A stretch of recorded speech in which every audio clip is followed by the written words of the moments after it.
by Robert Louis Stevenson. Chapter 25, Part 1. A Bad Bargain. With the first colour in the east, Carthew awoke and sat up.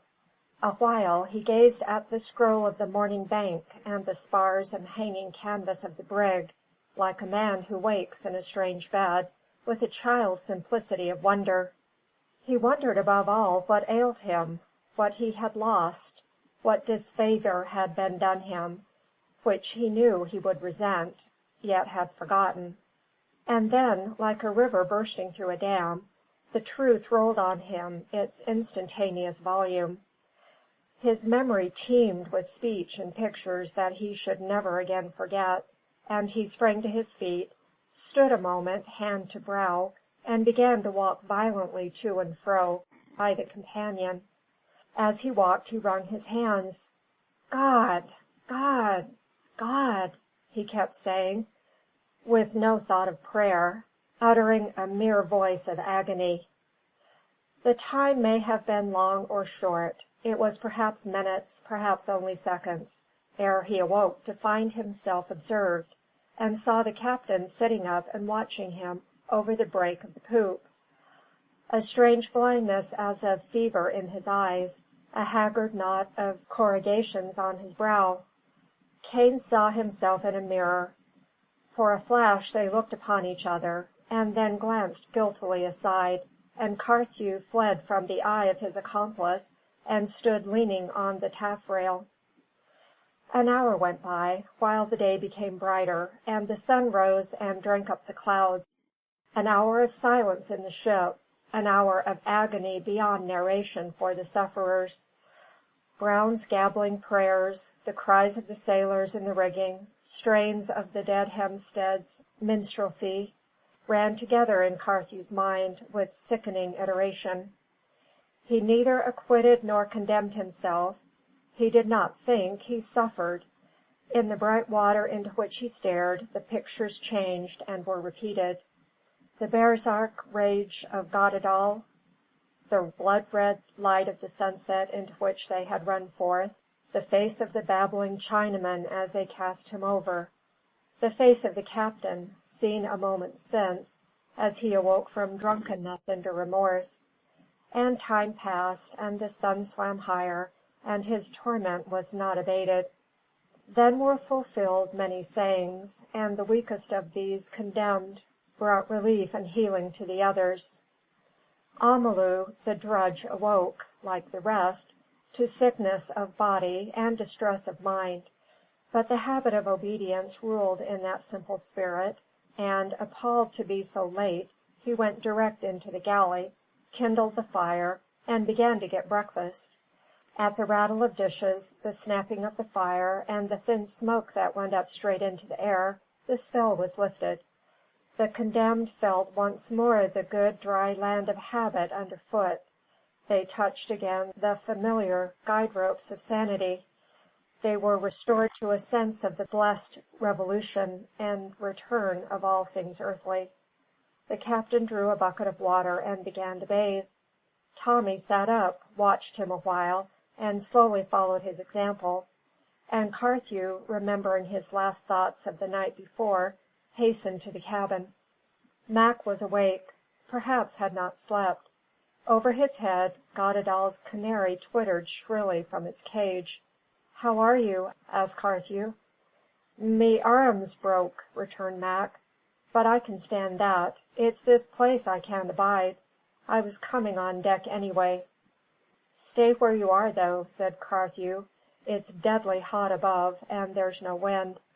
I'll wash out this—" and he paused, seeking a word and not finding one for the grisly foulness of the cabin. "Faith, I'll be obliged to ye then," replied the Irishman. He spoke mild and meek, like a sick child with its mother. There was now no violence in the violent man, and as Carthew fetched a bucket and swab and the steward's sponge, and began to cleanse the field of battle, he alternately watched him or shut his eyes and sighed like a man near fainting. "I have to ask all your pardons," he began again presently, "and the more shame to me as I got ye into trouble and couldn't do nothin' when it came. Ye saved me life, sir. Ye a clane shot." "For God's sake, don't talk of it!" cried Carthew. "It can't be talked of. You don't know what it was. It was nothing down here. They fought. On deck. Oh, my God!" And Carthew, with the bloody sponge pressed to his face, struggled a moment with hysteria. "Kape cool, Mr. Carthew. It's done now," said Mac. "And ye may bless God ye're not in pain and helpless in the bargain." There was no more said by one or other, and the cabin was pretty well cleansed, when a stroke of the ship's bell summoned Carthew to breakfast. Tommy had been busy in the meanwhile. He had hauled the whaleboat close aboard, and already lowered into it a small keg of beef that he found ready broached beside the galley door. It was plain he had but the one idea, to escape. "We have a shipful of stores to draw upon," he said. "Well, what are we staying for? Let's get off at once for Hawaii. I've begun preparing already." "Mac has his arm broken," observed Carthew. "How would he stand the voyage?" "A broken arm?" repeated the captain. "That all? I'll set it after breakfast. I thought he was dead like the rest. That madman hit out like—" And there, at the evocation of the battle, his voice ceased and the talk died with it. After breakfast the three white men went down into the cabin. "I've come to set your arm," said the captain. "I beg your pardon, captain," replied Mac, "but the first thing ye got to do is to get this ship to sea. We'll talk of me arm after that." "Oh, there's no such blooming hurry," returned Wicks. "When the next ship sails in, ye'll tell me stories," retorted Mac. "But there's nothing so unlikely in the world," objected Carthew. "Don't be deceivin' yourself," said Mac. "If ye want a ship, devil a one'll look near ye in 6 year. But if ye don't, ye may take my word for it, we'll have a squadron laying here." "That's what I say," cried Tommy. "That's what I call sense. Let's stock that whaleboat and be off." "And what will Captain Wicks be thinking of the whaleboat?" asked the Irishman. "I don't think of it at all," said Wicks. "We've a smart looking brig underfoot. That's all the whaleboat I want." "Excuse me," cried Tommy. "That's childish talk. You've got a brig, to be sure, and what use is she? You daren't go anywhere in her. What port are you to sail for?" "For the port of Davy Jones's Locker, my son," replied the captain. "This brig's going to be lost at sea. I'll tell you where, too, and that's about 40 miles to the windward of Kauai. We're going to stay by her till she's down, and once the masts are under, she's the Flying Scud no more, and we never heard of such a brig, and it's the crew of the schooner Currency Lass that comes ashore in the boat, and takes the first chance to Sydney." "Captain dear, that's the first Christian word I've heard of it," cried Mac. "And now just let me arm be, Jewel, and get the brig outside." "I'm as anxious as yourself, Mac," returned Wicks, "but there's not wind enough to swear by. So let's see your arm, and no more talk." The arm was set and splinted, the body of Brown fetched from the forepeak, where it lay still and cold, and committed to the waters of the lagoon, and the washing of the cabin rudely finished. All these were done ere midday, and it was past 3 when the first cat paws ruffled the lagoon, and the wind came in a dry squall, which presently sobered to a steady breeze. The interval was passed by all in feverish impatience, and by one of the party in secret and extreme concern of mind. Captain Wicks was a fore and aft sailor. He could take a schooner through a Scotch reel, felt her mouth, and divined her temper like a rider with a horse. She, on her side, recognizing her master and following his wishes like a dog. But, by a not very unusual train of circumstance, the man's dexterity was partial and circumscribed. On a schooner's deck he was Rembrandt, or, at the least, Mr. Whistler. On board a brig he was Pierre Grassou. Again and again in the course of the morning he had reasoned out his policy and rehearsed his orders, and ever with the same depression and weariness. It was guesswork. It was chance. The ship might behave as he expected, and might not. Suppose she failed him? He stood there helpless, beggared of all the proved resources of experience. Had not all hands been so weary, had he not feared to communicate his own misgivings, he could have towed her out. But these reasons sufficed, and the most he could do was to take all possible precautions. Accordingly he had Carthew aft, explained what was to be done with anxious patience, and visited along with him the various sheets and braces. "I hope I'll remember," said Carthew. "It seems awfully muddled." "It's the rottenest kind of rig," the captain admitted. "All blooming pocket-handkerchiefs, and not one sailor-man on deck. Ah, if she'd only been a brigantine, now! But it's lucky the passage is so plain. There's no manoeuvring to mention. We get under way before the wind, and run right so till we begin to get afoul of the island. Then we haul our wind and lie as near southeast as may be till we're on that line.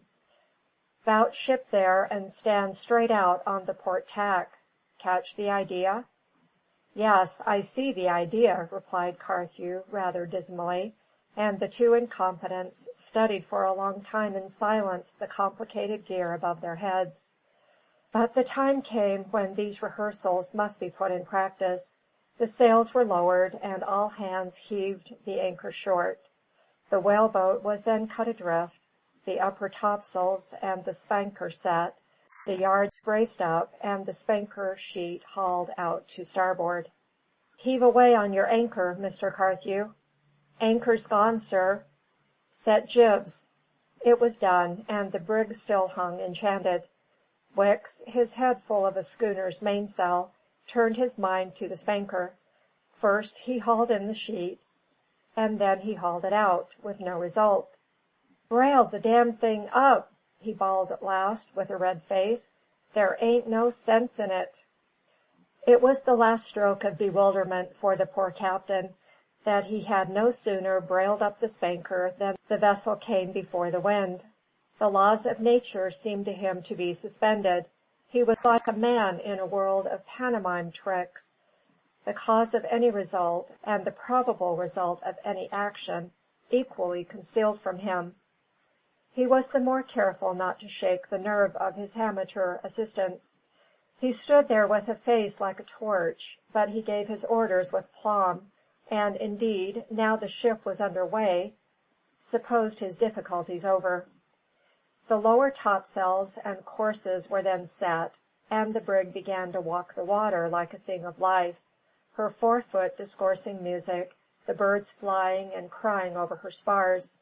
Bit by bit the passage began to open, and the blue sea to show between the flanking breakers on the reef. Bit by bit, on the starboard bow, the low land of the islet began to heave closer aboard. The yards were braced up, the spanker sheet hauled aft again, the brig was close hauled, lay down to her work like a thing in earnest, and had soon drawn near to the point of advantage, where she might stay and lie out of the lagoon in a single tack. Wicks took the wheel himself, swelling with success. He kept the brig full to give her heels, and began to bark his orders. Ready about. Helms a lee. Tacks and sheets. Mainsail haul. And then the fatal words: "That'll do your mainsail. Jump forward and haul round your foreyards." To stay a square-rigged ship is an affair of knowledge and swift sight, and a man used to the succinct evolutions of a schooner will always tend to be too hasty with a brig. It was so now. The order came too soon, the topsails set flat aback, the ship was in irons.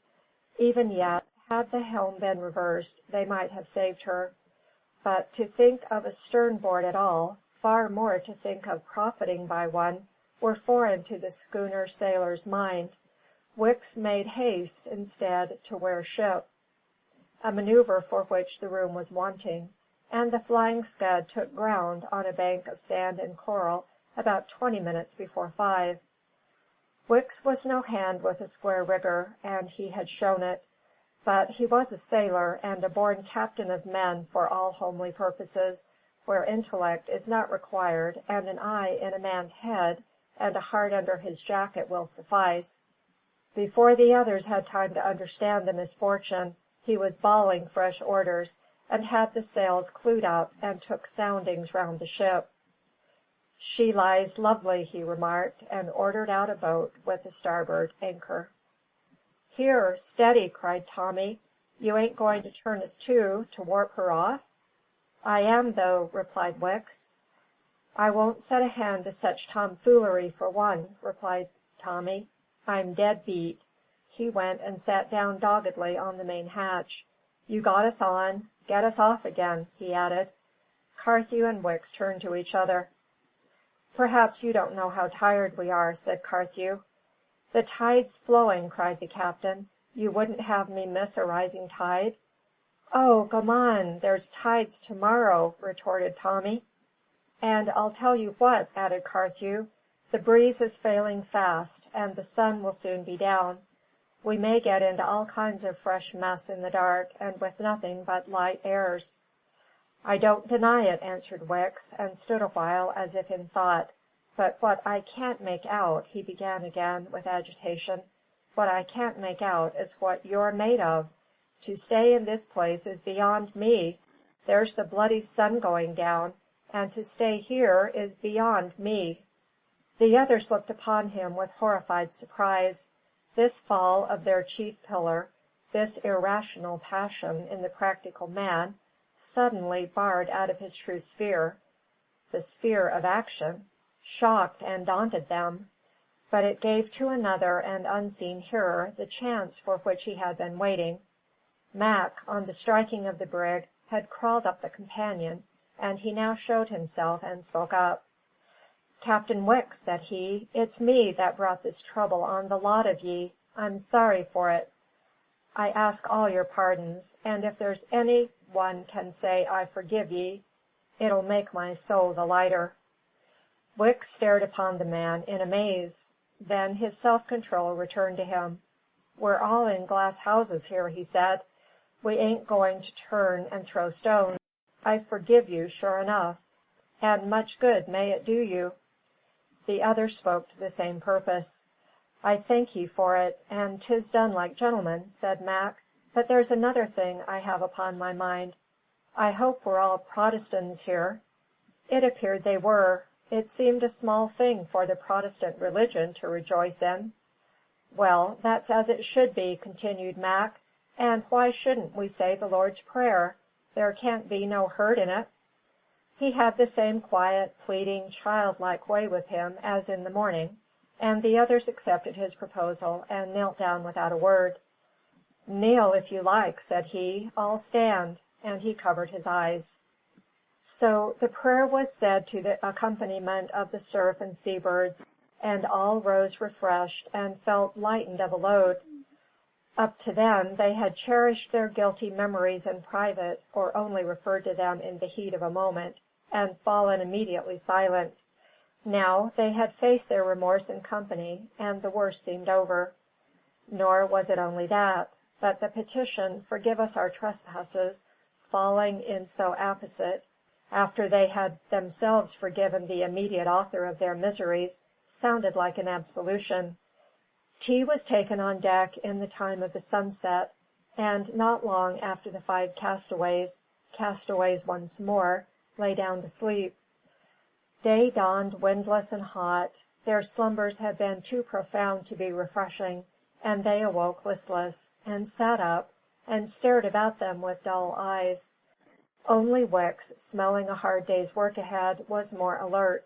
He went first to the well, sounded it once and then a second time, and stood a while with a grim look, so that all could see he was dissatisfied. Then he shook himself, stripped to the buff, clambered on the rail, drew himself up, and raised his arms to plunge. The dive was never taken.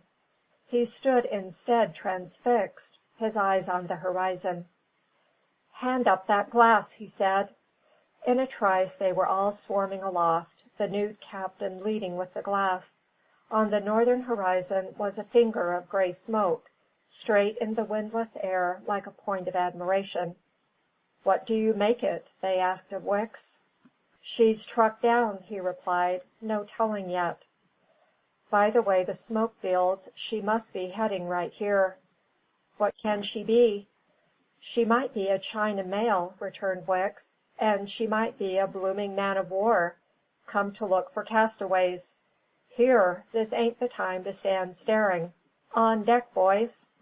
He was the first on deck, as he had been the first aloft, handed down the ensign, bent it again to the signal halyards, and ran it up union down.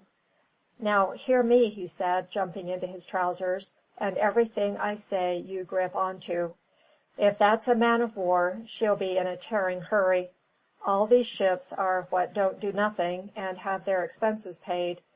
That's our chance, for we'll go with them, and they won't take the time to look twice or to ask a question. I'm Captain Trent. Carthew, you're Goddedaal. Tommy, you're Hardy. Max, Brown. Amalu, hold hard, we can't make a Chinaman of him. Wing must have deserted. Amalu stowed away, and I turned him to as cook, and was never at the bother to sign him. Catch the idea? Say your names." And that pale company recited their lesson earnestly. "What were the names of the other two?" he asked. "Him Carthew shot in the companion, and the one I caught in the jaw on the main top gallant." "Holderson and Wallen," said someone. "Well, they're drowned," continued Wicks. "Drowned alongside trying to lower a boat. We had a bit of a squall last night. That's how we got ashore." He ran and squinted at the compass. "Squall out of nor'west half west. Blew hard. Every one in a mess. Falls jammed, and Holderson and Wallen split overboard. See? Clear your blooming heads." He was in his jacket now, and spoke with a feverish impatience and contention that rang like anger. "But is it safe?" asked Tommy. "Safe?" bellowed the captain. "We're standing on the drop, you mooncalf. If that ship's bound for China, which she don't look to be, we're lost as soon as we arrive.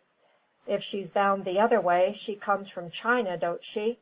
Well, if there's a man on board of her that ever clapped eyes on Trent, or any blooming hand out of this brig, we'll all be in irons in 2 hours. Safe? No, it ain't safe. It's a beggarly last chance to shave the gallows, and that's what it is." At this convincing picture, fear took hold on all. "Hadn't we 100 times better stay by the brig?" cried Carthew. "They would give us a hand to float her off." "You'll make me waste this holy day in chattering," cried Wicks. "Look here, when I sounded the well this morning, there was 2 feet of water there against 8 inches last night. What's wrong? I don't know. Might be nothing. Might be the worst kind of smash. And then, there we are in for 1,000 miles in an open boat, if that's your taste." "But it may be nothing, and anyway their carpenters are bound to help us repair her," argued Carthew. "Moses Murphy!" cried the captain. "How did she strike? Bows on, I believe, and she's down by the head now. If any carpenter comes tinkering here, where'll he go first? Down in the forepeak, I suppose. And then, how about all that blood among the chandlery? You would think you were a lot of members of Parliament discussing Plimsoll, and you're just a pack of murderers with the halter round your neck. Any other ass got time to waste? No? Thank God for that. Now, all hands, I'm going below, and I leave you here on deck. You get the boat cover off that boat. Then you turn to and open the specie chest. There are 5 of us. Get 5 chests, and divide the specie equal among the 5. Put it at the bottom, and go at it like tigers. Get blankets or canvas or clothes, so it won't rattle. It'll make 5 pretty heavy chests, but we can't help that. You, Carthew, dash me, you, Mr. Goddedaal, come below. We've got our share before us." And he cast another glance at the smoke, and hurried below with Carthew at his heels. Chapter 25. Recording by Dion Johns, Salt Lake City, Utah.